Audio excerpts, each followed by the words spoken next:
ദൈവനാമത്തിന് മഹത്വമുണ്ടായിരിക്കട്ടെ. ഈ സുവിശേഷ യോഗത്തിൽ സംബന്ധിക്കുവാൻ കർത്താവിൻ്റെ വചനം പറയുവാൻ ലഭിച്ച അവസരത്തെ ഓർത്ത് ദൈവത്തെ സ്തുതിക്കുന്നു. ഇങ്ങനെ ഒരു സാഹചര്യം, ഒരു അവസരം നൽകിയ തൃശ്ശൂർ IMF-ൻ്റെ ഉത്തരവാദിത്തപ്പെട്ടവരോടുള്ള എൻ്റെ സന്തോഷവും നന്ദിയും പ്രാരംഭമായിട്ട് ഞാൻ അറിയിക്കുന്നു. കടന്നു വന്നിരിക്കുന്ന സന്നിഹിതരായിരിക്കുന്ന എല്ലാവർക്കും കർത്താവായ യേശുക്രിസ്തുവിൻ്റെ നാമത്തിൽ നന്ദിയും സ്നേഹവന്ദനവും പ്രാരംഭമായിട്ട് അറിയിക്കുന്നു.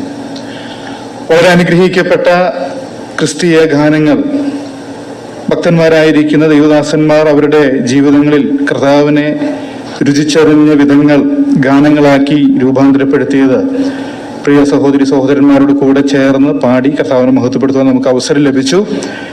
നമുക്ക് വേണ്ടി ആ ഗാന ശുശ്രൂഷകൾ നിർവഹിച്ച് പ്രിയപ്പെട്ടവരോർത്തും സന്തോഷിക്കുകയും കർത്താവിനെ സ്തുതിക്കുകയും ചെയ്യുന്നു. അല്പസമയത്ത് നമ്മുടെ ധ്യാനത്തിനു വേണ്ടി, ആലോചനയ്ക്ക് വേണ്ടി യോഹന്നാൻ എഴുതിയ 1-ാം ലേഖനം 4-ാം അധ്യായം 17-ാം വാക്യം പ്രാരംഭമായിട്ട് ഞാൻ വായിച്ച് കേൾപ്പിക്കാം.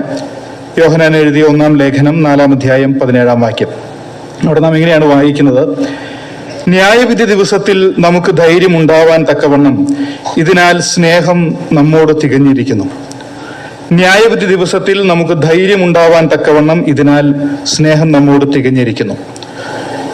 യോഹന്നാന്റെ ലേഖനത്തിൽ രേഖപ്പെടുത്തിയിരിക്കുന്ന ഈ വാക്യത്തിൽ നിന്ന് 2 പ്രധാനപ്പെട്ട വസ്തുതകൾ, സത്യങ്ങൾ ഓർമ്മിപ്പിച്ച് എൻ്റെ വാക്കുകൾ അവസാനിപ്പിക്കാമെന്നാണ് ഞാൻ വിചാരിക്കുന്നത്. ഒന്നാമതായിട്ട്, മനുഷ്യനെ സംബന്ധിച്ചിടത്തോളം, നമ്മെ സംബന്ധിച്ചിടത്തോളം നാം ഭയപ്പെടുവാൻ ആവശ്യമുള്ള അല്ലെങ്കിൽ ഭയാനകമായിരിക്കുന്ന ഒരു ന്യായവിധി നമ്മുടെയൊക്കെ മുൻപിൽ ഉണ്ട് എന്നുള്ളതാണ്. നാം അഭിമുഖീകരിക്കേണ്ടി വരുന്ന, ഭയപ്പെടുവാൻ ആവശ്യമുള്ള ഭയാനകമായിരിക്കുന്ന ഒരു ന്യായവിധി മനുഷ്യന്റെ മുൻപിൽ ഉണ്ട് എന്നുള്ളതാണ് ഒന്നാമത്തെ വസ്തുത. നമുക്കറിയാം, മനുഷ്യനെ സംബന്ധിച്ചിടത്തോളം, പ്രത്യേകിച്ചും ഈ കാലഘട്ടത്തിലുള്ള ആളുകളൊക്കെ നാം നിരീക്ഷിക്കുമ്പോൾ നമുക്ക് മനസ്സിലാക്കുവാൻ സാധിക്കുന്നത്, ആരോടും കണക്ക് കൊടുക്കുവാൻ ഇഷ്ടമില്ലാത്ത ഒരു ജീവിതമാണ്, അല്ലെങ്കിൽ അങ്ങനെയുള്ള ഒരു ജീവിതമാണ് ആളുകൾ ഇഷ്ടപ്പെടുന്നത്. ആരും ചോദിക്കുവാനും പറയാനുമില്ലാത്ത, സ്വന്തം ഇഷ്ടപ്രകാരം എന്തും ചെയ്യുവാൻ സാധിക്കുന്ന, സ്വന്തം സന്തോഷങ്ങൾക്ക് വേണ്ടി ജീവിക്കുവാൻ സാധിക്കുന്ന ഒരു ജീവിതം, അതാണ് പൊതുവെ മനുഷ്യർ ഇഷ്ടപ്പെടുന്നത്.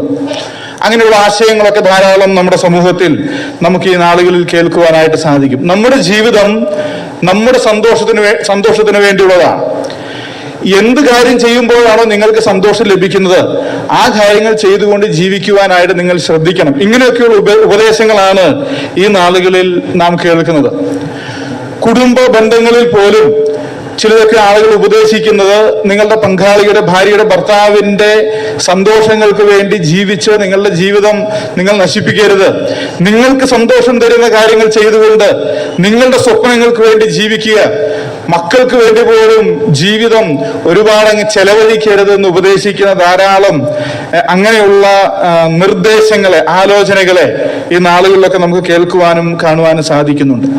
ആരോടും കണക്ക് കൊടുക്കുവാൻ ആവശ്യമില്ലാതെ സ്വന്തം സന്തോഷ നിവൃത്തിക്ക് വേണ്ടി മാത്രം, അതിനുവേണ്ടി എന്തൊക്കെ ചെയ്യാമോ അതൊക്കെ ചെയ്തുകൊണ്ട് ജീവിച്ച് കാലം കഴിക്കുക എന്നുള്ളൊരു ആശയം വളരെ ആകർഷകമായിട്ട് ആളുകൾക്ക് തോന്നുകയും ആളുകൾ പിൻപറ്റുകയും ചെയ്യുന്ന ഒരാശയമാണ്.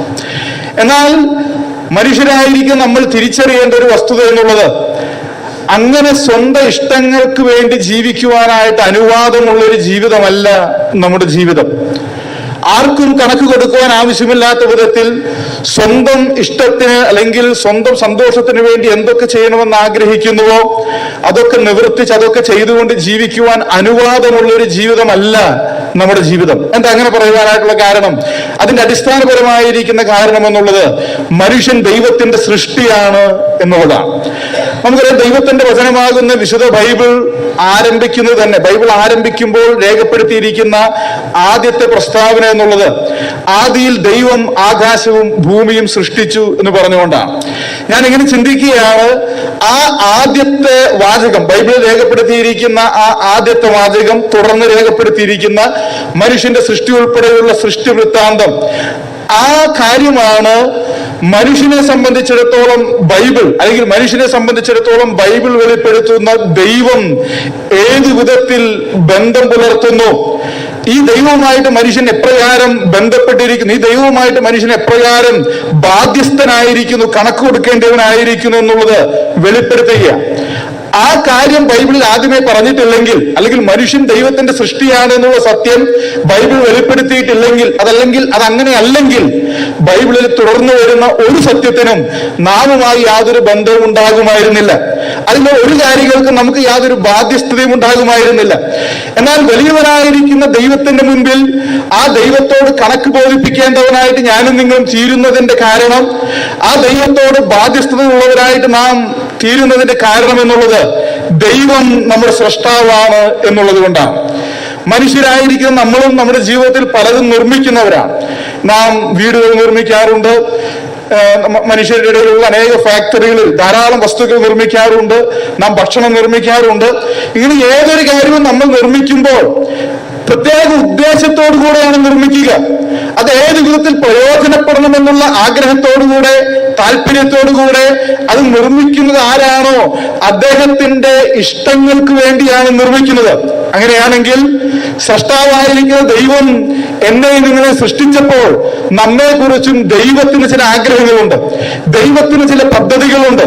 സൃഷ്ടാവിന്റെ സൃഷ്ടികൾ എന്നുള്ള നിലയിൽ ആ പദ്ധതികളെ നിർവഹിച്ചുകൊണ്ട് ജീവിക്കുവാൻ, സൃഷ്ടാവിന്റെ ഇഷ്ടങ്ങളെ തൃപ്തിപ്പെടുത്തിക്കൊണ്ട് ജീവിക്കുവാനായിട്ടുള്ള ബാധ്യത നമുക്കുണ്ട്. നാം ആർക്കും കണക്ക് കൊടുക്കുവാൻ ആവശ്യമില്ലാതെ സ്വതന്ത്രരായി ജീവിക്കുവാൻ അനുവാദമുള്ളവരല്ല. നമുക്കൊരു ന്യായവിധിയുണ്ട്. പ്രായമുള്ള ആളുകളൊക്കെ ഇങ്ങനെ പറയുന്നത് പലപ്പോഴും കേട്ടിട്ടുണ്ട്. മനുഷ്യരെ പറ്റിക്കുവാൻ ഒരുപക്ഷെ നമുക്ക് സാധിക്കും, ഞങ്ങളെ പറ്റിക്കുവാനും ഒരുപക്ഷെ സാധിക്കും, പക്ഷേ മുകളിൽ ഒരാളുണ്ട്. അത് പലരും പറയുന്നത് കേൾക്കാറുണ്ട്. മുകളിൽ ഒരാളുണ്ട് എന്ന് പറഞ്ഞാൽ ഏത് വിശ്വാസവും വെച്ച് പുലർത്തുന്ന ആളുകളുമാകട്ടെ, അവരുടെയൊക്കെ മനസ്സിൽ, അവരുടെയൊക്കെ മനസാക്ഷിയിൽ അന്തർലീനമായിരിക്കുന്ന ഒരു വളരെ വലിയ ഒരു പരമാർത്ഥം അവരുടെ വാക്കുകളിലൂടെ പുറത്തു വരികയാണ്. നമ്മളൊക്കെ കണക്ക് കൊടുക്കുവാൻ ആവശ്യമുള്ള, നമ്മെ പിടിച്ചു നിർത്തി നമ്മോട് കണക്ക് ചോദിക്കുവാൻ അധികാരമുള്ള, നാം ഒക്കെ ബാധ്യസ്ഥരായിരിക്കുന്ന ഒരു വ്യക്തി മുകളിലുണ്ട്. ഒരു ദൈവം നമുക്കുണ്ട്. നമ്മെ സൃഷ്ടിച്ചിരിക്കുന്ന സൃഷ്ടാവായിരിക്കുന്ന ഒരു ദൈവമുണ്ട്. ഇതൊരു വസ്തുതയാണ്. പക്ഷെ ചില ആളുകൾക്കൊക്കെ ഒരു സംശയമുണ്ട്, സത്യത്തിൽ അങ്ങനെ ഒരു ദൈവമുണ്ടോ? ദൈവമുണ്ടെന്നൊക്കെ പറയുന്നത് ശരിയായിരിക്കാം, പക്ഷെ ദൈവം ന്യായം വിധിക്കുന്നവനാണോ എന്ന് നല്ലൊരു സംശയത്തോടുകൂടെ ചോദിക്കുന്ന ആളുകളെ കാണുവാനായിട്ട് സാധിച്ചിട്ടുണ്ട്. അങ്ങനെ ആളുകൾ ചോദിക്കുന്നതിനൊരു കാരണമുണ്ട്. സമൂഹത്തിലേക്കൊക്കെ നോക്കുമ്പോൾ, ചുറ്റുപാടുകളിലേക്ക് നോക്കുമ്പോൾ, നമ്മുടെ ചുറ്റുപാടിൽ നടക്കുന്ന സംഭവങ്ങൾ ആളുകൾ അവരൊക്കെ വീക്ഷിക്കുമ്പോൾ അവർക്ക് നിരീക്ഷിക്കുവാൻ സാധിക്കുന്ന ഇങ്ങനെയാണ്. വളരെ കഷ്ടപ്പെട്ട് പരമാർത്ഥികളായിട്ടൊക്കെ ജീവിക്കുന്ന പാവം പിടിച്ച കുറെ ആളുകൾ, അവർക്ക് മരണം വരെ കഷ്ടപ്പാടാണ്. അവരെന്നും പ്രയാസപ്പെടുകയാണ്. പരമാർത്ഥികളാണ്, നല്ല ആളുകളാണ്, പക്ഷെ മരണം വരെയും അവർ കഷ്ടപ്പെടുന്നു. അവർക്ക് കഷ്ടം മാത്രമേ ഉള്ളൂ. അതേസമയം കുറെ ആളുകളെ വഞ്ചിച്ചും അഴിമതി കാണിച്ചും അങ്ങനെയുള്ള പ്രവൃത്തികളൊക്കെ ചെയ്ത് ജീവിക്കുന്ന ആളുകൾ ഒരു പക്ഷെ ചിലപ്പോൾ അവർക്ക് കുറെ പണം ഉണ്ടായിരിക്കാം, കുറെ രാഷ്ട്രീയ സ്വാധീനമോ മറ്റു നിലയിലുള്ള ബന്ധങ്ങളൊക്കെ ഉണ്ടായിരിക്കാം. അതിന്റെയൊക്കെ പേരിൽ ഇവർ കൊള്ളരുതായ്മകളാണ് ചെയ്യുന്നതെങ്കിലും സമൂഹത്തിൽ വളരെ അല്ലലില്ലാതെ വളരെ സൗകര്യപ്രദമായിട്ട് ജീവിച്ച് മുൻപോട്ട് പോകുവാനായിട്ട് അവർക്ക് സാധിക്കുന്നു. നന്മ ചെയ്യുന്ന ആളുകൾക്ക് അതിനൊക്കെ പ്രതിഫലം കിട്ടുന്നില്ല. തിന്മ ചെയ്യുന്ന ആളുകൾക്ക് അതിനൊക്കെ പ്രതിഫലം കിട്ടുന്നതായിട്ട് കാണുവാൻ സാധിക്കുന്നില്ല. അങ്ങനെ കാണുമ്പോൾ ആളുകൾക്കൊരു സംശയം, ദൈവം യഥാർത്ഥത്തിൽ നീതിമാനാണോ? അങ്ങനെയുള്ള ധാരാളം ആളുകളുണ്ട്. അങ്ങനെ ചോദിക്കുന്ന ആളുകളെ കാണുവാനായിട്ട് സാധിച്ചിട്ടുണ്ട്. ഈ കാലഘട്ടത്തിൽ മാത്രമല്ല, വിശുദ്ധ ബൈബിൾ നാം പരിശോധിച്ചാൽ ബൈബിളിലും ചില ഭക്തന്മാരായിരിക്കുന്ന ആളുകൾ പോലും ഇങ്ങനെയുള്ള സംശയങ്ങൾ അവർ ചോദിച്ചിട്ടുണ്ട്. ഞാൻ ആ വേദഭാഗങ്ങളിലേക്ക് പോകുവാനായിട്ട് ആഗ്രഹിക്കുന്നില്ല. ദുഷ്ടന്മാർ അവർ സുഖം പ്രാപിക്കുന്നു, അവർ സൗഖ്യം പ്രാപിക്കുന്നു, അവർ വമ്പു പറഞ്ഞുകൊണ്ട് നടക്കുകയാണ്.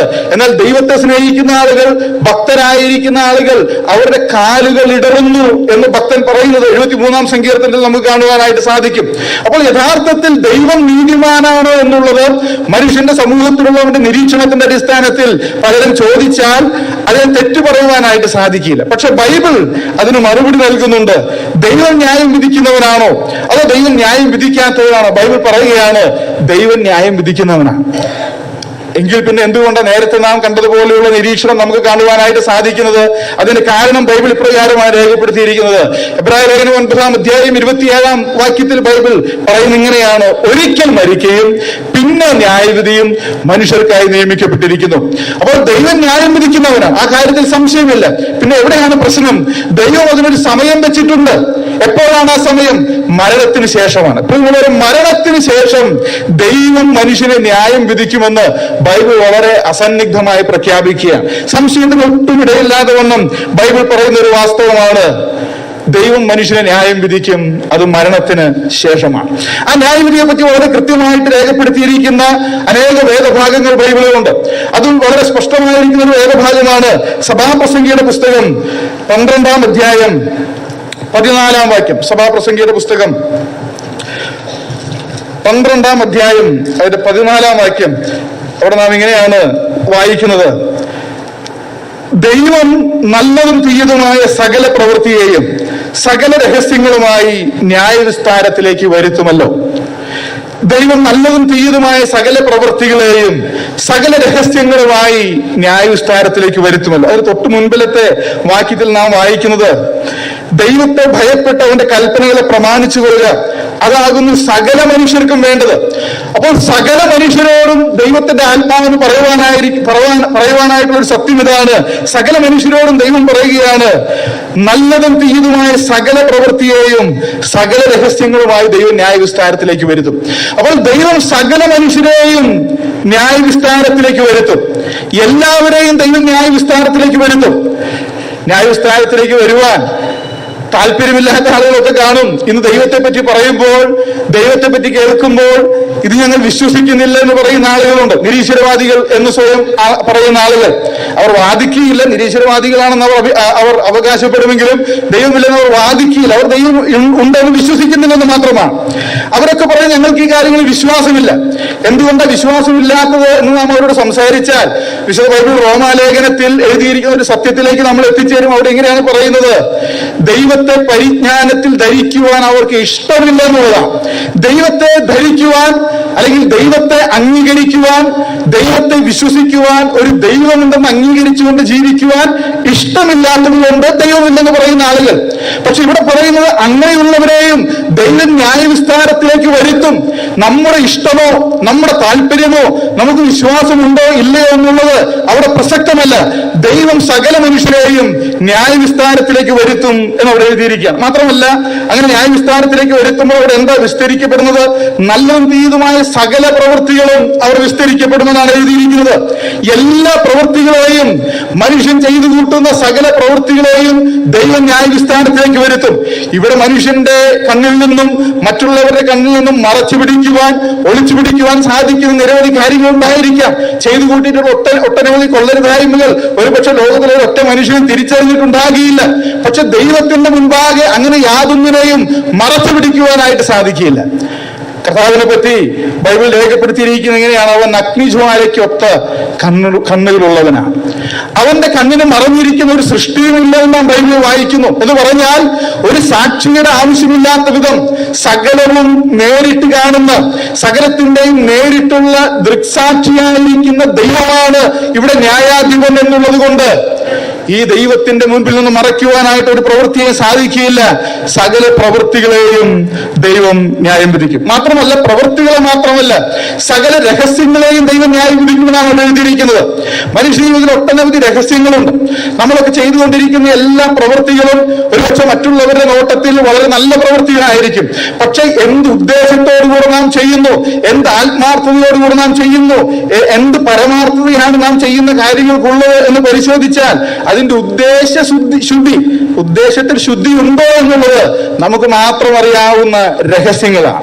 കർത്താവിന്റെ മുൻപിൽ നാം കടന്നു വരുമ്പോൾ ന്യായവിസ്താരത്തിന് വേണ്ടി ദൈവം സകല മനുഷ്യരെയും ന്യായവിസ്താരത്തിലേക്ക് വരുത്തുമ്പോൾ അവിടെ മനുഷ്യന്റെ സകല രഹസ്യങ്ങളും വെളിപ്പെടുവാനായിട്ടിടയായിത്തീരും. ചില നാളുകൾക്ക് മുൻപ് 2021 കണ്ണൂർ ഒരു സ്ഥലത്ത്, ഞാൻ സ്ഥലത്തിന്റെ കൃത്യമായിട്ടുള്ള പേരുകളൊന്നും പറയുന്നില്ല, ഒരു സ്ഥലത്ത് ഒരു യുവാവ്, അദ്ദേഹത്തിന് ഭാര്യയുണ്ട്, 1.5 വയസ്സുള്ള ഒരു മകളുണ്ട്. ഒരു ദിവസം അദ്ദേഹം തന്റെ ഭാര്യയോട് പറഞ്ഞു, നമുക്കിവിടെ അടുത്തുള്ള ക്ഷേത്രത്തിൽ ഒന്ന് പോകണം. ക്ഷേത്രത്തിൽ പോകാമെന്ന് അവർ തീരുമാനിച്ചു. ഭാര്യയെയും കൂട്ടി 1.5 വയസ്സുള്ള മകളെയും ഒക്കെ ഒരുക്കി അവർ ക്ഷേത്രത്തിൽ പോകുവാനായിട്ട് തീരുമാനിച്ചു. ക്ഷേത്രത്തിലേക്ക് അവർ പോവുകയാണ്.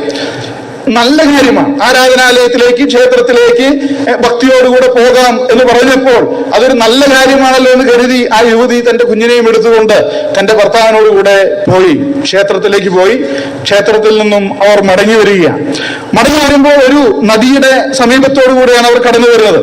അങ്ങനെ കടന്നു വരുമ്പോൾ കുറെ ദൂരം ചെന്നപ്പോൾ ഈ മനുഷ്യനാണ് കുഞ്ഞിനെ എടുത്തിട്ടുള്ളത്, തന്റെ കയ്യിലാണ് കുഞ്ഞുള്ളത്. ആ മനുഷ്യൻ തന്റെ ഭാര്യയോട് പറഞ്ഞു, ഈ കുഞ്ഞിനെ ഒന്ന് പിടിക്കണം, എന്റെ മുണ്ട് അഴിഞ്ഞു പോകുവാനായിട്ട് തുടങ്ങിയാണ്, അതുകൊണ്ട് മുണ്ടൊന്ന് മുറുക്കി കുത്തുവാനായിട്ട് ഈ കുഞ്ഞിനെ ഒന്ന് പിടിക്കണമെന്ന് പറഞ്ഞു. കുഞ്ഞിനെ തന്റെ ഭാര്യയുടെ കയ്യിലേക്ക് കൊടുത്തു. ആ ഭാര്യയുടെ കയ്യിൽ ആ കുഞ്ഞിനെ ആ ഭാര്യ ഏറ്റുവാങ്ങി ആ കുഞ്ഞിനെ തന്റെ നെഞ്ചോട് അടക്കി പിടിച്ചുകൊണ്ട് നിൽക്കുമ്പോൾ ഈ മനുഷ്യൻ ചെയ്ത കാര്യം, ആ കുഞ്ഞിനെയും ഭാര്യയെയും കൂടെ തള്ളി ആ നദിയിലേക്ക് ഇട്ടു. ആ കുഞ്ഞ് മരിച്ചു. ആ ഭാര്യ അവർ ശബ്ദമുണ്ടാക്കി. ചില ആളുകൾ വന്ന് അവരെ രക്ഷിക്കുവാനായിട്ട് ഇടയായിത്തീർന്നു. ഞാൻ പറഞ്ഞത്, ചെയ്യുന്ന പ്രവൃത്തികളൊക്കെ കാണുമ്പോൾ വളരെ നല്ല കാര്യമാണ്. ആരാധനാലയത്തിലേക്ക് പോകുന്നു, ക്ഷേത്രത്തിലേക്ക് പോകുന്നു, ഭാര്യയെയും കുഞ്ഞിനെയും കൊണ്ടുപോകുന്നു, അവിടെ ഒരുമിച്ച് നടക്കുന്നു, സന്തോഷകരമായി ഉള്ള കാര്യങ്ങളൊക്കെ സംസാരിച്ചുകൊണ്ടായിരിക്കും നടക്കുന്നത്. ചെയ്യുന്ന പ്രവൃത്തികളെല്ലാം വളരെ മനോഹരമാണ്. പക്ഷെ അങ്ങനെയുള്ള കാര്യങ്ങൾ ചെയ്യുമ്പോഴും അതിന്റെ പുറകിൽ ഒരു ദുഷ്ടനാക്കാൻ മനുഷ്യനുണ്ടായിരുന്നു എന്നുള്ളത് സൂചിപ്പിക്കാൻ വേണ്ടിയാണ് ഞാൻ പറഞ്ഞത്. പ്രിയമുള്ളവരെ, നമ്മളും ചെയ്യുന്ന പല പ്രവൃത്തികളും മറ്റുള്ളവരുടെ ദൃഷ്ടിയിൽ വളരെ നല്ല പ്രവൃത്തികളാണ്, നല്ല കാര്യങ്ങളാണല്ലോ ചെയ്യുന്നത്, നല്ല കാര്യങ്ങളാണല്ലോ പറയുന്നത്. എന്നാൽ ആത്യന്തികമായിട്ട് അതിന്റെ പുറകിൽ നമ്മുടെ ഉള്ളിലുള്ള വിചാരങ്ങൾ, നമ്മുടെ മനോഭാവങ്ങൾ, നമ്മുടെ ലക്ഷ്യങ്ങൾ എന്താണെന്നുള്ളത് നമുക്ക് മാത്രം അറിയാവുന്ന രഹസ്യങ്ങളാണ്. അത് നമുക്ക് മാത്രം അറിയാവുന്ന രഹസ്യങ്ങളായിട്ട് നിലനിൽക്കുന്നത് കൊണ്ടാണ് പലപ്പോഴും നമ്മൾ കൂടുതൽ മാന്യന്മാരായിട്ട് ജീവിക്കുന്നത്. പക്ഷെ ദൈവത്തിന്റെ മുൻപാകെ ന്യായവിസ്താരത്തിന് ദൈവം സകല മനുഷ്യരെയും വരുത്തും. സകല പ്രവൃത്തികളെയും ദൈവം ന്യായം വിസ്തരിക്കുമെന്ന് മാത്രമല്ല, സകല രഹസ്യങ്ങളെയും ദൈവം ന്യായം വിസ്തരിക്കുമെന്നുള്ളത്. അപ്പോൾ അങ്ങനെ ദൈവം ന്യായം വിസ്തരിക്കുമ്പോൾ ആ ദൈവത്തിന്റെ മുൻപാകെ നമ്മളെല്ലാം കുറ്റക്കാരാണ് എന്നുള്ളത് വെളിപ്പെടും എന്നുള്ള കാര്യത്തിൽ യാതൊരു സംശയവുമില്ല. ബൈബിൾ ഇപ്രകാരം പറയുകയാണ്, നീതിമാൻ ആരുമില്ല, ഒരുത്തൻ പോലുമില്ല, എല്ലാവരും വഴിതെറ്റി ഒരുപോലെ കൊള്ളരുതാത്തവരായിത്തീർന്നു. ദൈവം, പരിശുദ്ധനായിരിക്കുന്ന ദൈവം ഒന്ന് ന്യായം വിസ്തരിച്ചാൽ, പരിശുദ്ധനായിരിക്കുന്ന ദൈവം നമ്മുടെ ജീവിതങ്ങളൊന്ന് പരിശോധിച്ചാൽ, പരിശുദ്ധനായിരിക്കുന്ന ദൈവം നമ്മുടെ പ്രവൃത്തികളെയും നമ്മുടെ രഹസ്യങ്ങളെയും പരിശോധിച്ചാൽ, ആ ദൈവത്തിന്റെ മുൻപാകെ ഞാനും നല്ലവനാണെന്ന് പറയുവാൻ മനുഷ്യർക്കാർക്കും സാധിക്കില്ല. ഒരുപക്ഷെ താരതമ്യേന മറ്റു വളരെ കാലം നമ്മൾ നല്ലവരാണെന്ന് ഒരുപക്ഷെ അവകാശപ്പെടുവാൻ സാധിക്കുമായിരിക്കും. അതല്ലെങ്കിൽ തിരിച്ച് നമ്മേക്കാൾ നല്ല ആളുകൾ മറ്റുള്ളവർ കാണുമായിരിക്കും.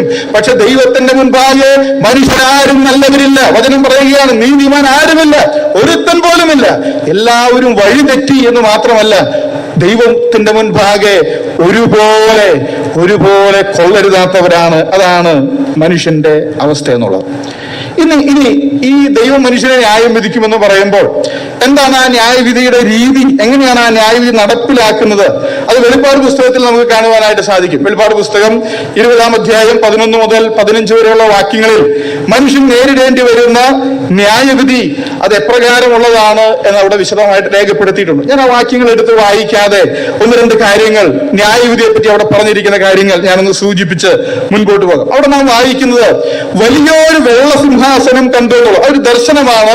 വരുവാനിരിക്കുന്ന ന്യായവിധിയുടെ ഒരു ദർശനം യോഹന്നാൻ കാണുകയാണ്. അങ്ങനെ യോഹന്നാൻ കാണുമ്പോൾ കണ്ട കാഴ്ച യോഹന്നാൻ അവിടെ രേഖപ്പെടുത്തുന്നത്, ഞാൻ വലിയൊരു വെള്ള സിംഹാസനം കണ്ടു. യോഹന്നാൻ കാണുന്നത് വലിയൊരു സിംഹാസനമാണ് എന്ന് പറഞ്ഞാൽ ആ സിംഹാസനം വളരെ വലുപ്പമുള്ള ഒരു സിംഹാസനമായിരുന്നു എന്നതിനേക്കാൾ ഉപരി അതൊരു പരമോന്നത നീതിപീഠമാണ് എന്നുള്ളതാണ് അതിന്റെ അർത്ഥം. അന്ത്യ ന്യായവിധിക്ക് വേണ്ടി കർത്താവ് വരുമ്പോൾ, ഈ ദൈവം മനുഷ്യനെ ന്യായം വിധിക്കുമ്പോൾ, ന്യായം വിസ്തരിക്കുമ്പോൾ ആ സിംഹാസനം എന്നുള്ളത്, ആ നീതിപീഠം എന്നുള്ളത് ഏറ്റവും പരമോന്നതമായിരിക്കുന്ന ഒരു നീതിപീഠമാണ്. അതിനപ്പുറത്തൊരു നീതിപീഠമില്ല, അതിനപ്പുറത്ത് ഒരു വിധികർത്താവില്ല.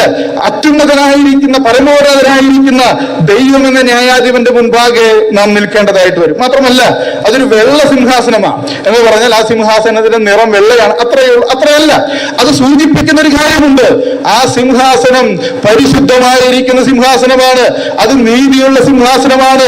ഈ ലോകത്തിൽ അനേകം ന്യായാധിപന്മാരുണ്ട്, അവരിൽ നിന്നുമൊക്കെ 100% കൃത്യമായിട്ടുള്ള 100% നീതിയുക്തമായിരിക്കുന്ന വിധികളാണോ എന്ന് വരുന്നതെന്ന് ചോദിച്ചാൽ അക്കാര്യത്തിൽ നമുക്ക് ഉറപ്പ് പറയാൻ സാധിക്കില്ല. എന്നാൽ ദൈവം എന്ന ന്യായാധിപൻ വരുമ്പോൾ, അവിടുന്ന് ന്യായം വിസ്തരിക്കുവാനായിട്ട് വരുമ്പോൾ, അവിടുത്തെ ആ സിംഹാസനത്തെ പറ്റി പറയുക, അത് വലിയൊരു സിംഹാസനമാണ്, അതിന് മുകളിൽ മറ്റൊരു സിംഹാസനമില്ല.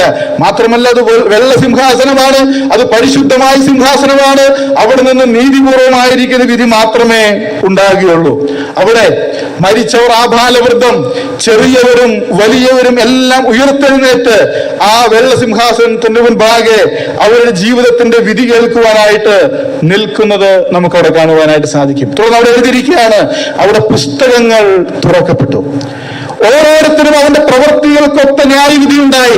മനുഷ്യന്റെ സകല പ്രവൃത്തികളുടെയും രേഖ ദൈവം എന്ന ന്യായാധിപന്റെ കൈവശമുണ്ട്.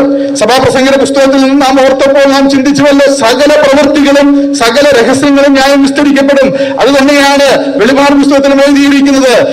പുസ്തകങ്ങൾ തുറന്നു, പുസ്തകങ്ങളിൽ എഴുതിയിരിക്കുന്നതിനൊത്തവണ്ണം എല്ലാവർക്കും അവനവന്റെ പ്രവൃത്തികൾക്കടുത്ത് അല്ലെങ്കിൽ പ്രവൃത്തികൾക്കൊത്ത വിധി അവിടെ ഉണ്ടായി എന്ന് എഴുതിയിരിക്കുകയാണ്. അപ്പോൾ മനുഷ്യന്റെ സകല പ്രവൃത്തികളെയും നാം ഇവിടെ ദൈവം കാണുന്നില്ലയോ എന്ന് ചിന്തിക്കുന്ന കാര്യങ്ങൾ, ന്യായം വിസ്തരിക്കപ്പെടുന്നില്ലയോ, ന്യായം വിധിക്കപ്പെടുന്നില്ലയോ എന്ന് നാം സംശയിക്കുന്ന, ആശങ്കപ്പെടുന്ന സകല മനുഷ്യരുടെയും സകല പ്രവൃത്തികളെയും സകല രഹസ്യങ്ങളെയും ദൈവം എഴുതി വെച്ച് മനുഷ്യനവന്റെ വെള്ള സിംഹാസനത്തിന്റെ മുൻപിൽ കൊണ്ടുവന്ന് നിർത്തി ന്യായം വിധിക്കുന്ന ഒരു ദിവസമുണ്ട്. പ്രിയമുള്ളവരെ, ന്യായവിധിയുടെ ഒരു ദിവസമുണ്ട്. ഓരോരുത്തരും അവനവന്റെ പ്രവൃത്തികൾക്ക് അടുത്ത വിധിയുണ്ടായി. അത് വിധിയാണ്. അതിനുശേഷം ശിക്ഷ എന്താണെന്ന് പറയുന്നുണ്ട്. ആ ശിക്ഷയെ പറ്റി നാം കാണാം. അല്ലെങ്കിൽ ഇവിടെ വിധിക്കപ്പെട്ട ശിക്ഷ മനുഷ്യൻ അനുഭവിക്കുന്നത് തീപ്പൊയ്കയിലാണ്, രണ്ടാം മരണം എന്നറിയപ്പെടുന്ന നിത്യ നരകത്തിലാണ് എന്നവിടെ രേഖപ്പെടുത്തിയിരിക്കുകയാണ്. അപ്പോൾ ഞാൻ പറഞ്ഞു പോകുന്നതിന്റെ സാരം എന്നുള്ളത്, മനുഷ്യന് അവന്റെ ഇഷ്ടപ്രകാരം എങ്ങനെയെങ്കിലുമൊക്കെ ജീവിച്ച് തനിക്ക് സന്തോഷം ലഭിക്കുന്നു എന്ന് തോന്നുന്ന കാര്യങ്ങളൊക്കെ നിവർത്തിച്ചുകൊണ്ട്, തനിക്ക് ആഗ്രഹമുള്ള കാര്യങ്ങളെല്ലാം ചെയ്തുകൊണ്ട് തന്റെ സുഖത്തിനനുസരിച്ച് ജീവിച്ച് ജീവിതം അവസാനിപ്പിക്കുന്നതോടെ കാര്യങ്ങൾ അവസാനിക്കുന്നില്ല. അങ്ങനെ അവസാനിക്കുന്ന ഒരു ജീവിതമല്ല നമുക്കുള്ളത്. നമുക്കൊരു ന്യായവിധിയുണ്ട്. നമ്മുടെ സകല പ്രവൃത്തികളെയും നമ്മുടെ സകല രഹസ്യങ്ങളെയും ദൈവം ചോദ്യം ചെയ്യുന്ന, ദൈവത്തിന്റെ മുമ്പിൽ നാം കണക്ക് കൊടുക്കുവാൻ ആവശ്യമുള്ള നമ്മുടെ പ്രവൃത്തികൾക്കൊത്ത ന്യായവിധി നമുക്ക് വിധിക്കുന്ന, നാം ശിക്ഷ അനുഭവിക്കേണ്ടി വരുന്ന ഒരു വലിയ ന്യായവിധി നമ്മുടെ മുൻപിലുണ്ട്. ഇത് നാം ഭയപ്പെടുവാൻ ആവശ്യമുള്ള ഒരു ന്യായവിധിയാണ്. നേരത്തെ ഞാൻ ഓർപ്പിച്ചതുപോലെ, ഒരിക്കൽ മരിക്കുകയും പിന്നെ ന്യായവിധിയും മനുഷ്യർക്കായി നിയമിക്കപ്പെട്ടിരിക്കുന്നു. മരണം എന്നുള്ളത് നമുക്കെല്ലാം ഉണ്ട്. പക്ഷെ പലപ്പോഴും നാം ഓർക്കാത്ത ഒരു കാര്യം എന്നുള്ളത്, ആ മരണം ഏത് സമയത്തും നമ്മെ കടന്നു പിടിക്കാം എന്നുള്ളതാണ്. ഒരിക്കൽ ജനിച്ചാൽ ഒരിക്കൽ മരിക്കണം, അങ്ങനെയൊക്കെ നമ്മളൊക്കെ പറയും. പക്ഷെ ആ മരണം ഇന്നും സംഭവിക്കാം, അത് ഇന്നും ആകണം എന്നൊരു ചിന്ത നമ്മെ ഭരിക്കുവാനായിട്ട് ആവശ്യമുണ്ട്.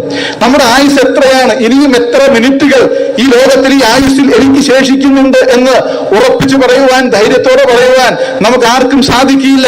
പലപ്പോഴും പലരും മരണത്തെക്കുറിച്ചും മരണത്തിനപ്പുറത്തുള്ള ന്യായവിധിയെക്കുറിച്ചും മരണത്തിനപ്പുറത്തുള്ള ജീവിതത്തെ പറ്റിയും ഒക്കെ കേൾക്കുമ്പോൾ പലരും ചിന്തിക്കുന്നത്, അതിപ്പോൾ അടുത്ത കാലത്തൊന്നും എനിക്ക് ബാധകമാകുവാൻ സാധ്യതയില്ലാത്ത, ഒരു സാധ്യതയുമില്ലാത്ത, വിദൂര സാധ്യത പോലും ഇല്ലാത്ത എന്തോ ഒരു കാര്യം എന്നുള്ള നിലയിലാണ് മരണത്തെ പറ്റി ആളുകൾ ചിന്തിക്കുന്നത്. ഇന്നത്തെ പത്രം എടുത്തൊന്ന് വായിച്ചു നോക്കുക. അവിടെ നിര്യാതര എന്ന് പറഞ്ഞൊരു പേജ് നമുക്ക് കാണാം. അതിൽ പേര് വന്നിട്ടുള്ള, ചിത്രങ്ങൾ വന്നിട്ടുള്ള ആളുകളെ പറ്റിയൊക്കെ ഒന്ന് വായിച്ചു നോക്കുക. ഇന്നലെ മരിച്ച ആളുകളെ പറ്റിയാണ് നമ്മൾ ആ പേജിൽ കാണുന്നത്. ആ ആളുകളൊക്കെ ഇന്നലെ നേരം വെളുത്ത് എഴുന്നേറ്റപ്പോൾ ഞാൻ ഇന്ന് മരിക്കുമെന്ന് പ്രതീക്ഷിച്ചവരാണോ? അല്ല. അങ്ങനെ പ്രതീക്ഷിച്ചവരും ഒരുപക്ഷെ അതിൽ ചുരുക്കം കാണാം. എന്നാൽ ജീവിതത്തിൽ വളരെ ലക്ഷ്യങ്ങളോടുകൂടെ, ജീവിതത്തിൽ വളരെ പ്രതീക്ഷകളോടുകൂടെ, ജീവിതത്തിൽ വളരെ സ്വപ്നങ്ങളോടുകൂടി മുൻപോട്ട് പോയ ആളുകൾ, വാഹനങ്ങൾ ഓടിച്ച് മുൻപോട്ട് പോയ ആളുകൾ, ബസ്സുകളിൽ യാത്ര ചെയ്ത ആളുകൾ, മാർക്കറ്റിൽ പോയ ആളുകൾ, കോളേജുകളിലേക്ക് പോയ യുവാക്കളായിരിക്കുന്ന ആളുകൾ, സ്വന്തം മക്കളുടെ വിവാഹം ക്ഷണിക്കുവാൻ പോയ ആളുകൾ, വിവാഹം കഴിഞ്ഞ നവവധൂവരന്മാർ, കൊച്ചു കുഞ്ഞുങ്ങൾ, ഇങ്ങനെയുള്ള ആളുകളുടെ ഒക്കെ മരണം ഓരോ ദിവസവും സംഭവിക്കുന്നുണ്ട്. അപ്പോൾ ഇത് നമുക്കും ബാധകമാണ്. നമ്മൾ ആരും ഇതിൽ നിന്ന് ഒഴിവുള്ളവരല്ല. മരണം ഏതു സമയത്ത് നമ്മെ കടന്നു പിടിക്കാവുന്ന ഒരു യാഥാർത്ഥ്യമാണ്. എനിക്ക് വലിയ പ്രായമൊന്നുമില്ല, എനിക്ക് വലിയ രോഗങ്ങളൊന്നുമില്ല എന്നുള്ളത് നമ്മുടെ ആയുസ്സിനെ നീട്ടിത്തരുവാൻ തക്കവണ്ണം ഉള്ള ഒരു വസ്തുതയല്ല എന്ന് നാം ഓർക്കുവാനായിട്ട് ആവശ്യമുണ്ട്. അപ്പോൾ മരണത്തിനപ്പുറത്തൊരു ന്യായവിധിയുണ്ട്. അതുകൊണ്ട് ഈ ന്യായവിധി നാം പരിഗണിക്കുവാൻ, അത് നാം ഭയപ്പെടുവാൻ ആവശ്യമുള്ള ഒരു ന്യായവിധിയാണ്. ഈ ന്യായവിധിയിലൂടെ കടന്നു വരുന്ന ശിക്ഷയെ പറ്റി തെസ്സലോനിക്കർക്കെതിരെ 2-ാം ലേഖനം 1-ാം അധ്യായം 10-ാം വാക്യത്തിൽ നാം ഇങ്ങനെ വായിക്കുന്നത്, കർത്താവിന്റെ സന്നിധാനവും അവന്റെ വല്ലഭത്വത്തോടു കൂടിയ മഹത്വവും വിട്ടകന്ന് നിത്യനാശം എന്ന ശിക്ഷാവിധി അനുഭവിക്കും. അപ്പോൾ നിത്യമായിരിക്കുന്ന ഒരു ശിക്ഷാവിധി, നിത്യ അഗ്നി, നിത്യമായിരിക്കുന്ന നരകം, ഇത് മനുഷ്യനെ കാത്തിരിക്കുന്നു. ഒരു ന്യായവിധി മനുഷ്യനെ കാത്തിരിക്കുന്നു. ഇത് മനുഷ്യനെ ഭയപ്പെടുത്തേണ്ട ഒരു വസ്തുതയാണ്. ഇതാണ് നാം വായിച്ച വാക്യത്തിൽ, നാം വായിച്ച യോഹന്നാന്റെ 1-ാം ലേഖനം 4-ാം അധ്യായം 17-ാം വാക്യമാണ് നാം പ്രാരംഭത്തിൽ വായിച്ചത്. ആ വാക്യത്തിൽ നാം കാണുന്ന ഒന്നാമത്തെ വസ്തുത, മനുഷ്യൻ ഭയപ്പെടുവാൻ ആവശ്യമുള്ള ഭയാനകമായിരിക്കുന്ന ഒരു ന്യായവിധി മനുഷ്യനെ കാത്തിരിക്കുന്നു. രണ്ടാമത്തെ വസ്തുത, നാം ആ വാക്യം ഇങ്ങനെയാണ് വായിക്കുന്നത്, ഒരിക്കൽ കൂടെ വായിക്കാം. ന്യായവിധി ദിവസത്തിൽ നമുക്ക് ധൈര്യം ഉണ്ടാവാൻ തക്കവണ്ണം ഇതിനാൽ സ്നേഹം നമ്മോട് തികഞ്ഞിരിക്കുന്നു. ഒരു ന്യായവിധിയുണ്ട്, അത് നമ്മെ അധൈര്യപ്പെടുത്തേണ്ടതാണ്, നമ്മെ ഭയപ്പെടുത്തേണ്ടതാണ്. രണ്ടാമത്തെ വസ്തുത, ഇത്ര ഭയാനകമായിരിക്കുന്ന ഒരു ന്യായവിധി ഉണ്ട് എന്നുള്ളത് യാഥാർത്ഥ്യമായിരിക്കുമ്പോഴും ആ ന്യായവിധി സംബന്ധിച്ച് നമുക്ക് ധൈര്യം നൽകുന്ന, ആ ന്യായവിധിയെ സംബന്ധിച്ചുള്ള ഭയം നമ്മിൽ നിന്ന് എടുത്തു കളയുന്ന ഒരു ദൈവ സ്നേഹത്തെ പറ്റി നാം അവിടെ വായിക്കുകയാണ്.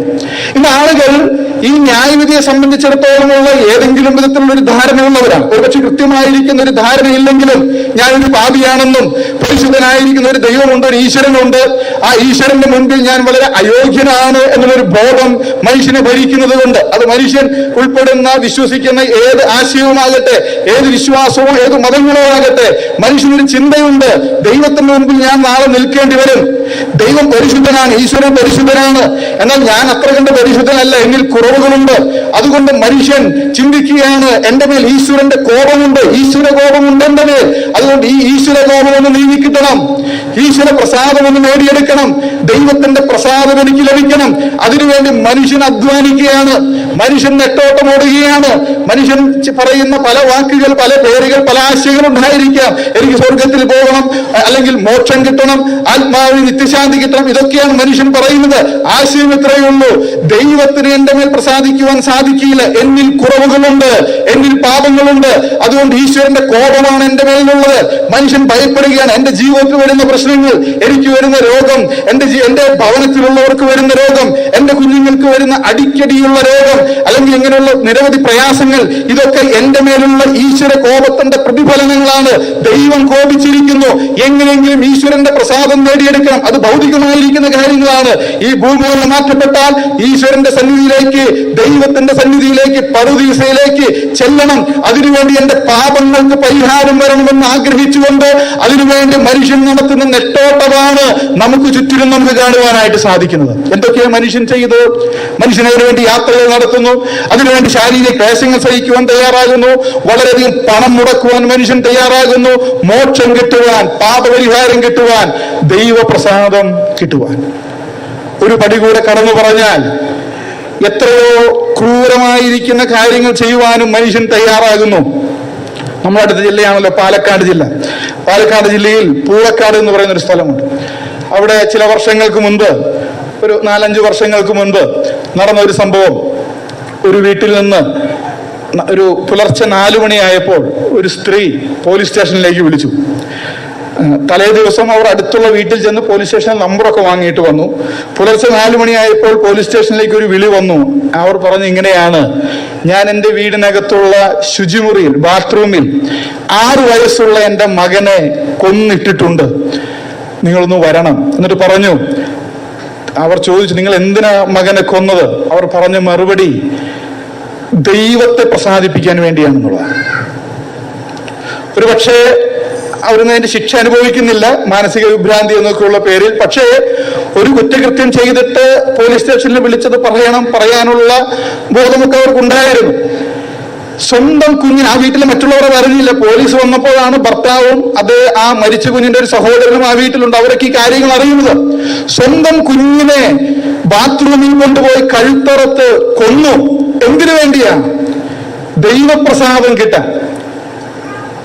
എന്നിട്ട് ചെയ്ത പ്രവൃത്തി എത്രയോ കൂടുതൽ പാപകരമാണ്. ഞാൻ ആ വിഷയങ്ങളിലേക്ക് പോകുന്നില്ല. ഞാൻ പറയുവാൻ ഉദ്ദേശിച്ച കാര്യം ഇതാണ്, ഈശ്വരൻ എന്റെ മേൽ പ്രസാദമില്ല എന്നൊരു ബോധ്യം മനുഷ്യനെ ഭരിക്കുമ്പോൾ, ദൈവത്തിന് എന്റെ മേൽ കോപമുണ്ട് എന്നൊരു തോന്നൽ മനുഷ്യനുണ്ടാകുമ്പോൾ, ആ ബോധ്യം മനുഷ്യനുണ്ടാകുമ്പോൾ, ഞാനൊരു പാപിയാണ്, ദൈവം എന്നെ ശിക്ഷിക്കുമെന്നുള്ള തിരിച്ചറിവ് മനുഷ്യനുണ്ടാകുമ്പോൾ, അതിൽ നിന്നും മോചനം നേടുവാൻ, ആ കുറ്റബോധത്തിൽ നിന്നും മോചനം നേടുവാൻ, ഈശ്വര പ്രസാദം എങ്ങനെയെങ്കിലും ഒന്ന് തിരികെ പിടിക്കുവാനായിട്ട് മനുഷ്യൻ പരിശ്രമിക്കുമ്പോൾ, അത് എത്രമാത്രം ഏതൊക്കെ തലങ്ങളിലേക്കാണ് കടന്നു പോകുന്നത്. കേരളത്തെ സംബന്ധിച്ചിടത്തോളം ഞാനിപ്പോൾ പറഞ്ഞത് ഒരു ഒറ്റപ്പെട്ട സംഭവമായിരിക്കാം, എന്നാൽ നമുക്കറിയാം അങ്ങനെയല്ല. നിരവധി സംഭവങ്ങൾ, നിരവധി വാർത്തകൾ ഇതിന് സമാനമായത് നമ്മുടെ രാജ്യത്തിന്റെ മറ്റു ഭാഗങ്ങളിലൊക്കെ നാം പലപ്പോഴും കേൾക്കാറുണ്ട്. ഞാനൊരു പാപിയാണ്, ഈശ്വരൻ എന്നിൽ പ്രസാദമില്ല, ഞാൻ ശിക്ഷയ്ക്ക് യോഗ്യനാണെന്നുള്ള തിരിച്ചറിവ് മനുഷ്യനെ എന്തുമാത്രം അസ്വസ്ഥനാക്കുന്നു, എന്തുമാത്രം പണം അത് നിമിത്തം മനുഷ്യൻ ചിലവാക്കാൻ തയ്യാറാകുന്നു, എന്തുമാത്രം ശാരീരിക ക്ലേശങ്ങൾ അത് നിമിത്തം അനുഭവിക്കുവാൻ മനുഷ്യൻ തയ്യാറാകുന്നു. പക്ഷേ മനുഷ്യൻ ചെയ്യുന്ന ഏത് പ്രവൃത്തികൾ കൊണ്ടാണ്, മനുഷ്യൻ അനുഷ്ഠിക്കുന്ന ഏത് ആചാരങ്ങൾ കൊണ്ടാണ്, മനുഷ്യൻ പിൻപറ്റുന്ന ഏത് വിശ്വാസം കൊണ്ടാണ്, ഏത് പ്രത്യയശാസ്ത്രം കൊണ്ടാണ് വരുവാനിരിക്കുന്ന ന്യായവിധി ദിവസത്തെ സംബന്ധിച്ചുള്ള ധൈര്യം മനുഷ്യന് കിട്ടുന്നത്? എന്റെ ന്യായവിധി നീങ്ങിപ്പോയി എന്ന് പറയുവാൻ തക്കവണ്ണം ആ ന്യായവിധി ദിവസത്തിൽ ധൈര്യത്തോടുകൂടെ, പ്രാഗൽഭ്യത്തോടുകൂടെ ന്യായാധിപനായിരിക്കുന്ന ദൈവത്തിന്റെ മുൻപാകെ നിൽക്കുവാൻ, ഞാൻ ചെയ്ത ഇന്ന പ്രവൃത്തികളുടെ അടിസ്ഥാനത്തിൽ എനിക്ക് യോഗ്യത വന്നിരിക്കുന്നെന്ന് മനുഷ്യനെ പറയുവാൻ പര്യാപ്തനാക്കുന്ന ഏത് പ്രവൃത്തിയാണ്, ഏത് പരിശ്രമമാണ് ലോകത്തിലുള്ളത്? ഒന്നുമില്ല. എന്നാൽ ഇവിടെ പറയുന്ന ഈ സത്യം എന്നുള്ളത്, ന്യായവിധി ദിവസത്തിൽ നമുക്ക് ധൈര്യമുണ്ടാവാൻ തക്കവണ്ണം ഇതിനാൽ സ്നേഹം നമ്മോട് തികഞ്ഞിരിക്കുന്നു. ന്യായവിധി ദിവസത്തിൽ ധൈര്യത്തോടുകൂടെ നിൽക്കുവാൻ എന്നെ നിങ്ങളെ പര്യാപ്തരാക്കുന്ന ഒരേ ഒരു കാര്യം എന്നുള്ളത് അത് ദൈവസ്നേഹമാണ്. ഒരേ ഒരു ആശയം, ഒരേ ഒരു സന്ദേശം, അത് ദൈവസ്നേഹത്തിന്റെ സന്ദേശമാകുന്ന സുവിശേഷ സന്ദേശമാണ്. എന്നെ കേട്ടുകൊണ്ടിരിക്കുന്ന കർത്താവിന്റെ ഹൃദയത്തിൽ സ്വീകരിച്ച് രക്ഷിക്കപ്പെട്ട ദൈവമക്കളോട് ഒരു വാക്ക് ഇതിനോടൊപ്പം സൂചിപ്പിക്കുക ഞാൻ ആഗ്രഹിക്കുകയാണ്. പ്രിയമുള്ളവരെ, ഈ ഒരു ആശയം നമ്മുടെ കൈകളിലേ ഉള്ളൂ.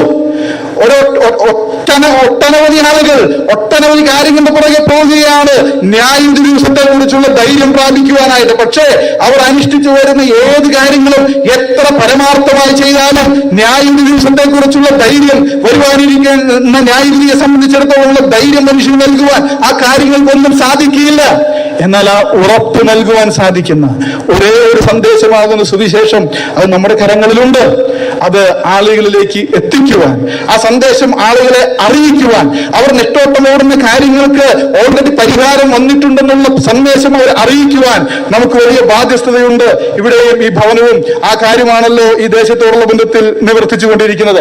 അപ്പോൾ ദൈവസ്നേഹത്തിന്റെ സന്ദേശം ന്യായവിധിയെ കുറിച്ചുള്ള ധൈര്യം നമുക്ക് നൽകുന്ന സന്ദേശമാണ്. എന്താ ദൈവസ്നേഹം എന്ന് പറഞ്ഞാൽ? അതിന്റെ മുകളിലുള്ള വാക്യങ്ങൾ ദൈവസ്നേഹം എന്താണെന്ന് പറഞ്ഞിട്ടുണ്ട്. അതിന്റെ 9ഉം 10ഉം വാക്യങ്ങൾ നാം ഇങ്ങനെ വായിക്കുന്നു: ദൈവം തന്റെ ഏകജാതനായ പുത്രനെ നാം അവനാൽ ജീവിക്കേണ്ടതിന് ലോകത്തിലേക്ക് അയച്ചു എന്നുള്ളതിനാൽ ദൈവത്തിന് നമ്മോടുള്ള സ്നേഹം പ്രത്യക്ഷമായി. നാം ദൈവത്തെ സ്നേഹിച്ചതല്ല, അവൻ നമ്മെ സ്നേഹിച്ചു, തന്റെ പുത്രനെ നമ്മുടെ പാപങ്ങൾക്ക് പ്രായശ്ചിത്തമാകുവാൻ അയച്ചത് തന്നെ സാക്ഷാൽ സ്നേഹമാകുന്നു. എന്താ ഈ ദൈവസ്നേഹം? ന്യായവിധി ദിവസത്തെ കുറിച്ചുള്ള ധൈര്യം നമുക്ക് പ്രദാനം ചെയ്യുന്ന ദൈവസ്നേഹത്തെ പറ്റി പറഞ്ഞുവല്ലോ. എന്താ ദൈവസ്നേഹം? അല്ലെങ്കിൽ ദൈവം എങ്ങനെയാണ് നമ്മെ സ്നേഹിച്ചത്? അവിടെ പറയുകയാണ്, വിശദീകരണം കൂടാതെ പറയട്ടെ. അവിടെ ഇങ്ങനെ പറയുകയാണ്, അവൻ നമ്മെ സ്നേഹിച്ച് തന്റെ പുത്രനെ നമ്മുടെ പാപങ്ങൾക്ക് പ്രായശ്ചിത്തമാകുവാൻ അയച്ചത് തന്നെ സാക്ഷാൽ സ്നേഹമാകുന്നു. ദൈവം മനുഷ്യനെ സ്നേഹിച്ചു എന്ന് പറയുമ്പോൾ, പാപികളായിരിക്കുന്ന എന്നെയും നിങ്ങളെയും ദൈവം സ്നേഹിച്ചു എന്ന് പറയുമ്പോൾ, എങ്ങനെയാ ദൈവം സ്നേഹിച്ചത്? നമ്മുടെ പാപങ്ങൾക്ക് പ്രായശ്ചിത്തം വരുത്തുവാൻ ദൈവം തന്റെ പുത്രനെ ലോകത്തിലേക്ക് അയച്ചു. ദൈവം തന്റെ പുത്രനായിരിക്കുന്ന കർത്താവായ യേശു ക്രിസ്തുവിനെ ലോകത്തിലേക്ക് അയച്ചു. യേശു ക്രിസ്തു ഒരു കന്യകയുടെ മകനായിട്ട് ഈ ലോകത്തിൽ ജനിച്ചു. പിതാവിനാൽ അയക്കപ്പെട്ട് പുത്രൻ ഈ ലോകത്തിലേക്ക് വന്നു. റോമാലേഖനത്തിൽ നാം ഇങ്ങനെ വായിക്കുന്നു, ദൈവം തന്റെ പുത്രനെ പാപജഡത്തിന്റെ സാദൃശ്യത്തിൽ അയച്ചു. യേശു ക്രിസ്തു ദൈവപുത്രനായിരിക്കുന്ന യേശു ക്രിസ്തു അവിടുന്ന് പാപമില്ലാത്തവനാണ്. അവിടുന്ന് ദൈവമാണ്. അവിടുന്ന് സകലത്തിന്റെ സൃഷ്ടാവായിരിക്കുന്ന ദൈവമാണ്. ഉളവായതെല്ലാം അവൻ മുഖാന്തരം ഉളവായി എന്ന ബൈബിൾ പറയുന്നത്. അപ്പോൾ സകലത്തിന്റെ സൃഷ്ടാവും സകലത്തിന്റെയും ഉടയവനുമായിരിക്കുന്ന ദൈവപുത്രനായിരിക്കുന്ന ദൈവപുത്രനായിരിക്കുന്ന യേശു ക്രിസ്തു ഈ ലോകത്തിലേക്ക് നമ്മെപ്പോഴൊരു ശിശുവായിട്ട് ഈ ലോകത്തിൽ ജനിക്കുവാനായിട്ടിടയായി തീർന്നു.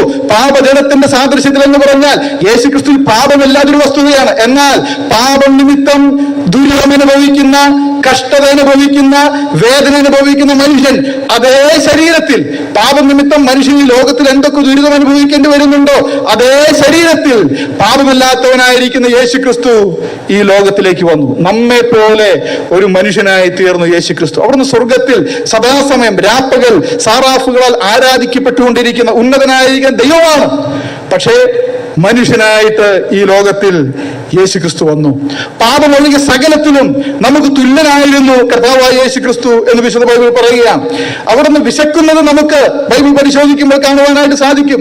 അവിടുന്ന് ഉപവസിച്ചതിന് ശേഷം അവിടത്തേക്ക് വിശന്നതായിട്ട് നാം കാണുന്നുണ്ട്. മാത്രമല്ല യോഹന്നാന്റെ സുവിശേഷം 4-ാം അധ്യായത്തിലേക്ക് വരുമ്പോൾ അവിടുന്ന് വഴി നടന്ന് തളർന്ന് അവിടെയുള്ളൊരു ഉറവിനരികെ ഇരിക്കുന്നത് നമുക്ക് കാണുവാനായിട്ട് സാധിക്കുന്നുണ്ട്. ഞാനും നിങ്ങളുമൊക്കെ വഴി നടന്ന് തളരുന്നത് പോലെ ദൈവപുത്രനായിരിക്കുന്ന യേശു ക്രിസ്തു മനുഷ്യനായിട്ട് ഈ ലോകത്തിൽ വന്നപ്പോൾ, പാപജനത്തിന്റെ സാദൃശ്യത്തിൽ വന്നപ്പോൾ നമ്മെ പോലെ ഒരുവനായി വഴി നടന്ന് തളർന്ന് ഒരു ഉറവിനരികെ ഇരിക്കുകയാണ്. അങ്ങനെ ഇരിക്കുമ്പോൾ ഒരു സ്ത്രീ വെള്ളം കോരുവാനായിട്ട് വരികയാണ്. ആ കർത്താവ് ആ സ്ത്രീയോട് ചോദിക്കുകയാണ്, എനിക്ക് കുടിപ്പാൻ അല്പം വെള്ളം തരുമോ? ദാഹിച്ച് ക്ഷീണിച്ച് അല്പം വെള്ളത്തിനു വേണ്ടി അപേക്ഷിക്കുന്ന കർത്താവിനെ നമുക്ക് അവിടെ കാണുവാനായിട്ട് സാധിക്കും. തളർന്നുറങ്ങുന്ന കർത്താവിനെ നമുക്ക് കാണുവാൻ സാധിക്കുന്നുണ്ട്. പടകിൽ അമരത്ത് തലവെച്ചുകൊണ്ട് തളർന്നുറങ്ങുന്ന കർത്താവിനെ നാം കാണുന്നുണ്ട്. ലാസറിന്റെ ഭവനത്തിലേക്ക് നാം ചെല്ലുമ്പോൾ, അല്ലെങ്കിൽ ആ സംഭവം നാം നമ്മുടെ മനസ്സിലേക്ക് കൊണ്ടുവരുമ്പോൾ, ലാസർ മരിച്ചടക്കപ്പെട്ട് 4 ദിവസങ്ങൾക്ക് ശേഷം കർത്താവ് ആ ഭവനത്തിലേക്ക് വരികയാണ്. കർത്താവ് ആ ഭവനത്തിലേക്ക് കടന്നു വരുമ്പോൾ നമ്മോട് ഇങ്ങനെയാണ് വായിക്കുന്നത്, യേശു ഉള്ളം കൊണ്ട് കലങ്ങി. എന്തേ ഉള്ളം കൊണ്ട് കലങ്ങിയത്? തന്റെ സ്നേഹിതനായിരിക്കുന്ന ലാസർ മരിച്ചു പോയത് കൊണ്ടല്ല. ലാസർ മരിച്ചു എന്നുള്ളത് യേശുവിനെ ദുഃഖിപ്പിക്കുന്ന ഒരു കാര്യമല്ല. അത് യേശു ദുഃഖിക്കുവാനോ കരയുവാനോ ആവശ്യമുള്ള ഒരു വിഷയമല്ല. പക്ഷെ എന്തുകൊണ്ട് ഉള്ളം കൊണ്ട് കലങ്ങി യേശു കണ്ണുനീർ വാർത്തു നമ്മോട് വായിക്കുന്നുണ്ടല്ലോ. അതിന് കാരണം അവിടെ രേഖപ്പെടുത്തിയിരിക്കുന്നത്, മറിയയും അവളോട് കൂടെയുള്ള യഹൂദന്മാരും കരയുന്നത് കണ്ടപ്പോൾ എന്നാണ് നാം അവിടെ വായിക്കുന്നത്. മറിയയും അവളോട് കൂടെയുള്ള യഹൂദന്മാരും കരയുന്നത് കണ്ടപ്പോൾ ദൈവപുത്രനായിരിക്കുന്ന യേശു ക്രിസ്തു അവരുടെ മുൻപിൽ നിന്നുകൊണ്ട് തന്റെ ഉള്ളം നൊന്ത് കലങ്ങി. കൂടെ നിൽക്കുന്ന മനുഷ്യർ കരയുന്നത് കാണുമ്പോൾ ഉള്ളം നൊന്ത് കലങ്ങി ആ വിങ്ങലുകൾ തേങ്ങലുകളായി തന്റെ കണ്ണിൽ കൂടെ താൻ കണ്ണുനീർ വാർക്കുകയാണ്. പലരും ഇങ്ങനെ പറയാറുണ്ട്, ആണുങ്ങൾ കരയാൻ പാടില്ലെന്ന്. നോക്കുക, ആണുങ്ങൾ കരയാതിരിക്കുന്നതാണ് പൗരുഷമെന്ന് കരുതുന്ന ആരെങ്കിലും ഉണ്ടെങ്കിൽ, അങ്ങനെ ഉണ്ടെങ്കിൽ ഒരു ബലഹീനനെ പോലെ കർത്താവ് അവിടെയുള്ള മനുഷ്യർക്കൊപ്പം നിന്ന് കരയുന്നത് നമുക്ക് കാണുവാനായിട്ട് സാധിക്കുന്നുണ്ട്. നാം അനുഭവിക്കുന്ന എല്ലാ വേദനകളും അനുഭവിച്ച കർത്താവ്, നമുക്കറിയാം. കർത്താവായ യേശു ക്രിസ്തുവിന്റെ ക്രൂശിന്റെ സമീപത്ത്, യേശു ക്രിസ്തുവിന്റെ പുനരുത്ഥാനത്തിനും സ്വർഗാരോഹണത്തിന് ശേഷമൊക്കെ മറിയയെ നാം പലപ്പോഴും കാണുന്നുണ്ട്, യേശുവിന്റെ അമ്മയെ കാണുന്നുണ്ട്. പക്ഷെ വളർത്തുപിതാവായിരിക്കുന്ന യൗസേപ്പ് പിതാവിനെ നാം കാണുന്നില്ല. എന്തുകൊണ്ടായിരിക്കും നമുക്ക് അറിഞ്ഞുകൂടാ. പക്ഷെ ന്യായമായിട്ടും ചിന്തിക്കാം, ഒരുപക്ഷെ നമ്മുടെ കർത്താവ് ജീവിച്ചിരുന്ന, അല്ലെങ്കിൽ യേശു ക്രിസ്തു തന്റെ ക്രൂശീകരണത്തിലേക്ക് കടന്നു പോകുന്നതിന് മുൻപുള്ള ദിവസം, അതിന് മുൻപ് തന്നെ ഒരുപക്ഷെ ആ വളർത്തുപിതാവ് മരണത്താൽ ഈ ലോകത്ത് നിന്ന് മാറ്റപ്പെട്ടിരിക്കാം. നമുക്കത് തീർച്ചയായിട്ടും പറയുവാൻ സാധിക്കില്ല, മാറ്റപ്പെട്ടിരിക്കാം. അങ്ങനെയാണെങ്കിൽ മരണത്തിന്റെ വേദന അനുഭവിച്ച കർത്താവായിരിക്കുന്ന യേശു ക്രിസ്തു അവിടുന്ന് വ്യസനപാത്രമായി തീർന്നു നാം വായിക്കുന്നുണ്ട്. അവിടുന്ന് രോഗം ശീലിച്ചവനായിരുന്നു നാം വായിക്കുന്നു. ഞാൻ ഈ കാര്യങ്ങളൊക്കെ പറഞ്ഞു വന്നത്, അത്യുന്നതനായിരിക്കുന്ന ദൈവപുത്രനായിരിക്കുന്ന യേശു ക്രിസ്തു നമ്മെ പോലൊരു മനുഷ്യനായി, ഒരു സൂപ്പർ ഹ്യൂമൻ ആയിട്ടൊന്നുമല്ല, നമ്മെ പോലെ ഒരു സാധാരണ മനുഷ്യനായി, വേദന അനുഭവിക്കുന്ന മനുഷ്യനായി, കഷ്ടം അനുഭവിക്കുന്ന മനുഷ്യനായി, രോഗങ്ങൾ അനുഭവിക്കുന്ന മനുഷ്യനായി യേശു ക്രിസ്തു ലോകത്തിൽ വരുവാനായിട്ടിടയായി തീർന്നു. അവിടുന്ന് അങ്ങനെയാണ് ഈ ലോകത്തിൽ ജീവിച്ചത്. നമ്മുടെ പാപത്തിന് പരിഹാരം വരുത്തുവാൻ, പ്രായശ്ചിത്തം വരുത്തുവാൻ. എങ്ങനെയാണ് യേശു നമ്മുടെ പാപങ്ങൾക്ക് പ്രായശ്ചിത്തം വരുത്തുന്നത്? മർക്കോസിന്റെ സുവിശേഷം 10-ാം അധ്യായം 45-ാം വാക്യത്തിൽ യേശു ക്രിസ്തു ഇപ്രകാരമാണ് പറഞ്ഞത്, ഞാൻ വന്നത്, മനുഷ്യപുത്രൻ വന്നത് അനേകർക്ക് വേണ്ടി എന്റെ ജീവൻ മോചനദ്രവ്യമായിട്ട് കൊടുക്കുന്നതിന് വേണ്ടിയാണ്.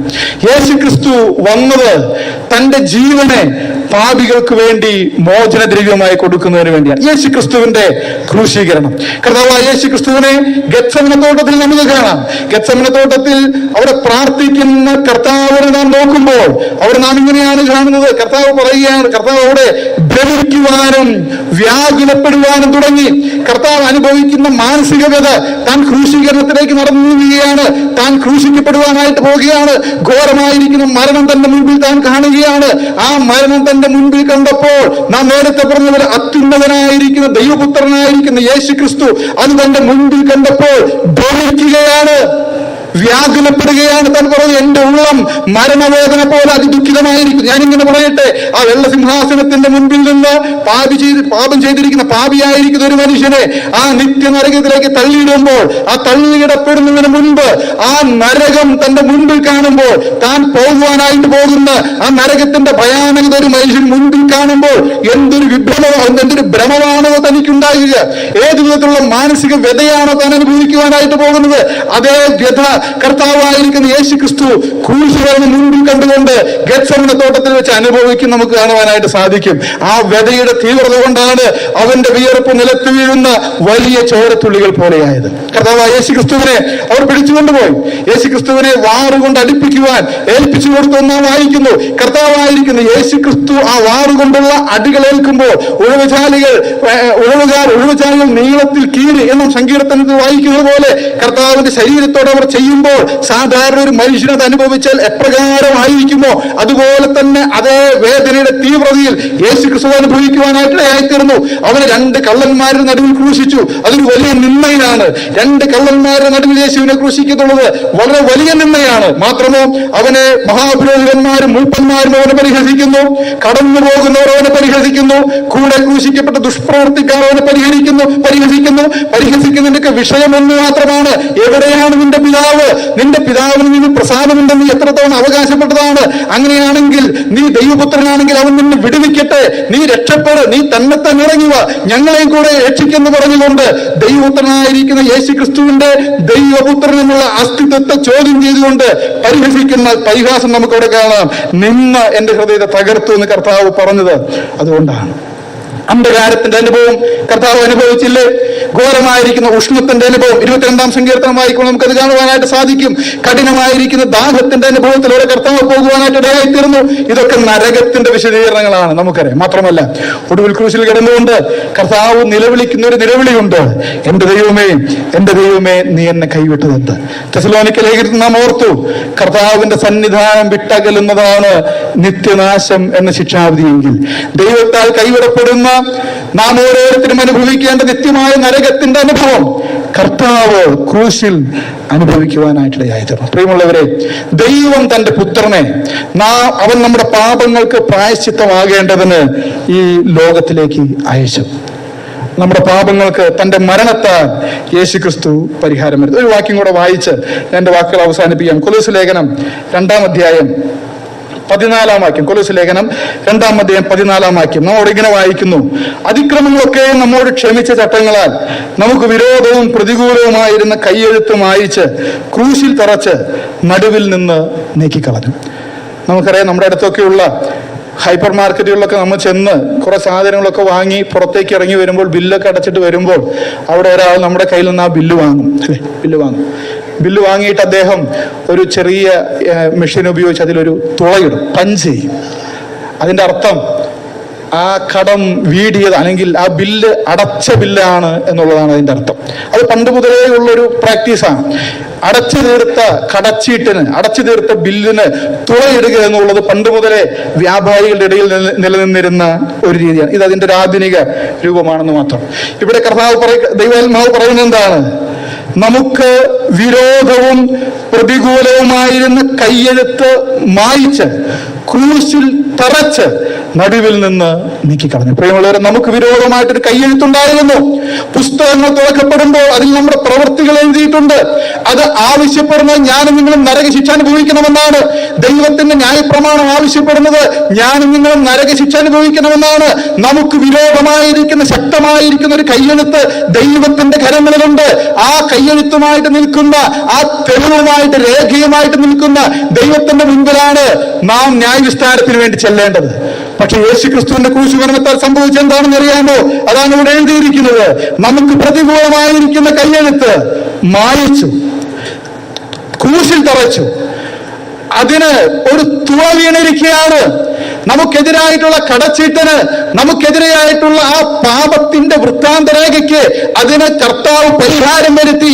കർത്താവ് അത് കൊടുത്തു തീർത്തു. ലളിതമായിട്ട് പറഞ്ഞാൽ അത് അസാധുവാക്കി തീർത്തു എന്നാണ്. ക്രൂശിൽ തറച്ചു എന്ന് പറഞ്ഞാൽ അതിന്റെ അർത്ഥം അതിനെ തറയ്ക്കുവാനായിട്ടിടയായിട്ട് 3 കാര്യങ്ങളാണ്.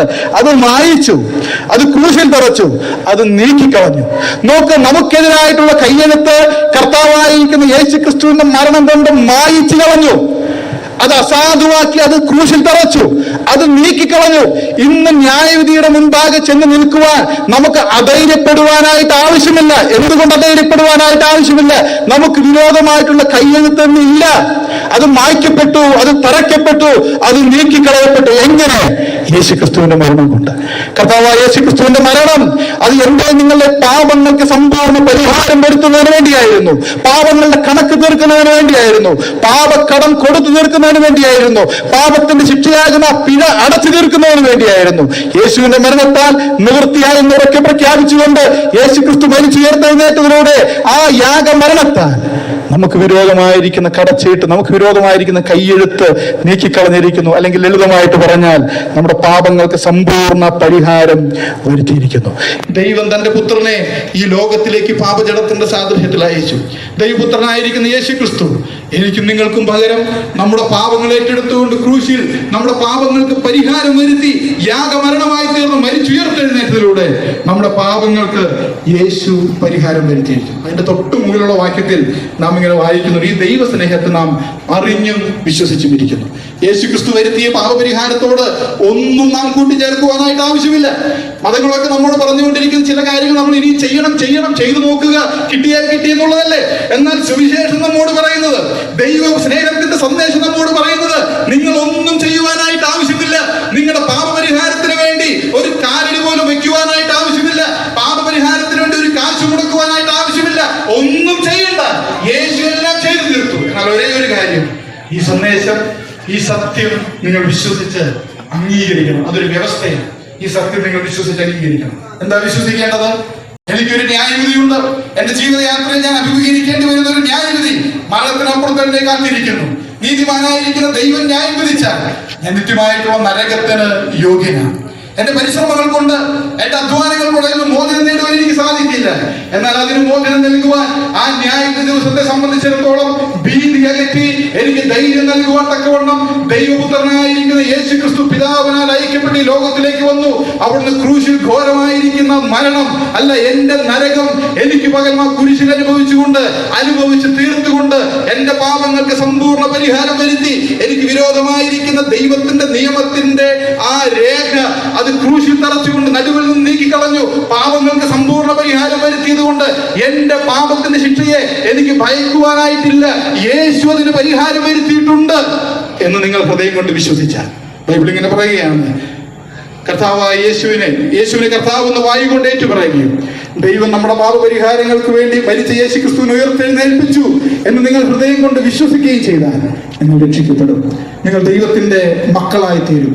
നിങ്ങളുടെ ശിക്ഷാവിധി നീങ്ങും. അതുകൊണ്ട് എൻ്റെ വാക്കുകൾ ഉപസംഹരിക്കുവാനായിട്ട് ആഗ്രഹിക്കുകയാണ്. ഞങ്ങൾ കേട്ട ഈ കോമ്പൗണ്ടിൽ, ഇതിന് പുറത്ത് ഞങ്ങളുടെ ശബ്ദപരിധിയിൽ ഞങ്ങളെ ശ്രമിച്ച ആരെങ്കിലും ന്യായവിധി ദിവസത്തെ സംബന്ധിച്ചിടത്തോളമുള്ള ഉറപ്പില്ലാത്തവരായിട്ട് ഞങ്ങളെ കേട്ടുവെങ്കിൽ, ഇന്ന് മരിച്ചാൽ നാളെ എൻ്റെ അവസ്ഥ എന്താണെന്ന് യാതൊരു നിശ്ചയമില്ലാത്തവരായിട്ട് ഞങ്ങൾ കേട്ടുവെങ്കിൽ, സ്വർഗത്തിൽ പോകണമെന്ന ആഗ്രഹം, അതിനുവേണ്ടി കാര്യങ്ങളൊക്കെ ചെയ്യുന്നത് പക്ഷേ തമ്പുരാൻ തീരുമാനിക്കേണ്ടതിനുള്ള അനിശ്ചിതാവസ്ഥയിൽ ചിന്തിക്കുന്ന ആളുകളുണ്ട്.